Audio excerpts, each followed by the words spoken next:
আমরা বাঙালি মাছের নানান রকম পদ এবং নানান রকম মাছের ভ্যারাইটি কিন্তু খেয়ে থাকি। এরই মধ্যে খুব প্রিয় বাঙালির একটা মাছ, সেটা হয়ে গেল পার্শে। আর এই পার্শে মাছ কিন্তু অনেকেই পছন্দ করে, আবার অনেকে পছন্দ করে না। তো যারা পছন্দ করো না আর তাদের উদ্দেশ্যে কিন্তু আজকের এই রেসিপি প্রত্যেকের খুব ভালো লাগবে। আর রান্না করাটা খুবই সহজ, একেবারে সাদামাটাভাবে রান্না করা, কোনো রকম মশলা বাটাবাটি ছাড়াই আজকের রান্নাটা তোমাদের দেখাবো, যেটা ভাতের সঙ্গে দুর্দান্ত লাগবে।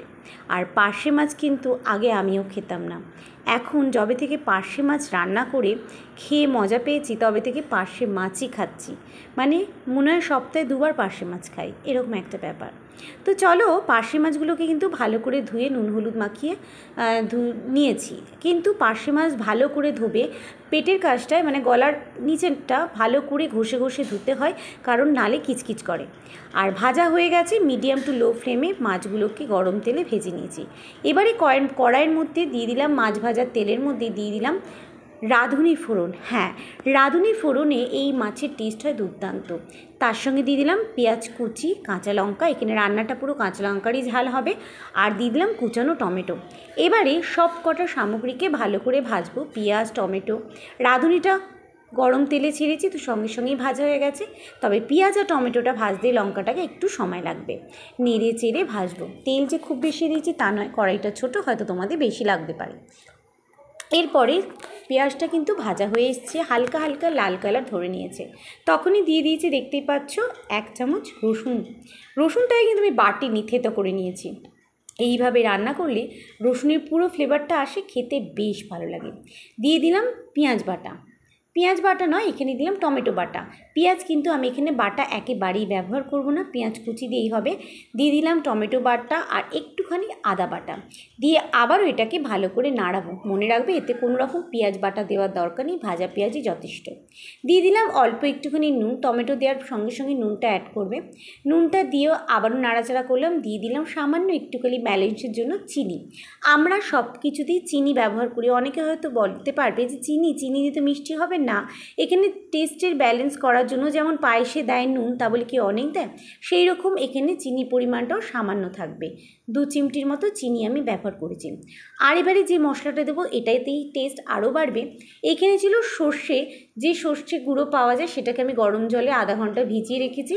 তার মধ্যে দিয়ে দিয়েছি অল্প একটুখানি ধনের গুঁড়ো, মানে 1/2 চামচ ধনের গুঁড়ো, আর অল্প একটুখানি হলুদের গুঁড়ো, আর দিয়েছি কাশ্মীরি লঙ্কা। দিয়ে কাশ্মীরি লঙ্কাটা অপশনাল, তোমরা চাইলে দিতেও পারো, নাও দিতে পারো। অল্প একটু কাশ্মীরি লঙ্কা আমি দিয়েছি।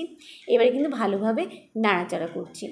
হ্যাঁ, নাড়তে হবে এতটাই যে মশলার কাঁচা গন্ধটাও চলে যাবে, তার সঙ্গে তেলটাও ছেড়ে দেবে। আর এইতেই কিন্তু টেস্ট হবে মাছের দুর্দান্ত। তাহলে দেখলে কত সাধারণ মশলা দিয়ে ঘরোয়া কিছু উপকরণেই পার্শে মাছের এত মজার রেসিপি। ও মজা, রান্না করে দেখো, আশা করছি মজা বুঝতে পারবে। খুবই সিম্পল, আমি কোনো কিছুই বাটাবাটি করিনি। এখানে আমি টমেটোটাকে শুধু একটা ঘষার মধ্যে দিয়ে ঘষে নিয়েছি, আর ব্যাস। দেওয়ার মধ্যে একটুখানি রসুন, সেটাও থেতো করে নিয়েছি। আর তারপরে মশলা দিয়ে তেল ছাড়া হয়ে গেলে দিয়ে দিলাম গরম জল।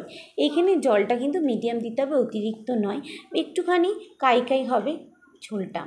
আর এরপরে দিয়ে দিলাম ভেজে রাখা মাছগুলো। ঝোলটাকে 5 মিনিট ফুটতে দেওয়ার পরে ভেজে রাখা মাছগুলো দিলাম, দিয়ে আবার একটুখানি ফুটতে দেবো। আর দিয়ে দেবো এখানে কটা বড়ি। আমার কিন্তু বড়ি বেশ ভালো লাগে, এই ঝোলে অনেকেই বড়ি পছন্দ করো, এই মাছের ঝালের সঙ্গে বড়ি দুর্দান্ত যাবে। আর বড়িটাকে দিয়েও একটু ফোটাবো। আর একেবারে শেষে নামানোর সময় দিয়ে দিলাম ধনেপাতা। আর এই বড়িগুলো ভাতের সঙ্গে দুর্দান্ত খেতে লাগে। আমি তো বড়ি খেতে বেশ ভালোবাসি, তোমরা কি ভালোবাসো? অবশ্যই কমেন্ট লিখে জানাবে। তো দেখতেই পাচ্ছ এখানে ধনেপাতাটাও দিয়ে দিয়েছি আর বড়িটাও দিয়ে দিয়েছি। এবারে চাপা দিয়ে 2-4 মিনিটের মতো রেখে দেবো। চাপা দিয়ে রেখে দেবো গ্যাসের ফ্লেমটা বন্ধ করে। তারপরে গরম ভাতের সঙ্গে পরিবেশন করো। দেখে কেমন লাগছে না লোক, অবশ্যই করবে। বাইরে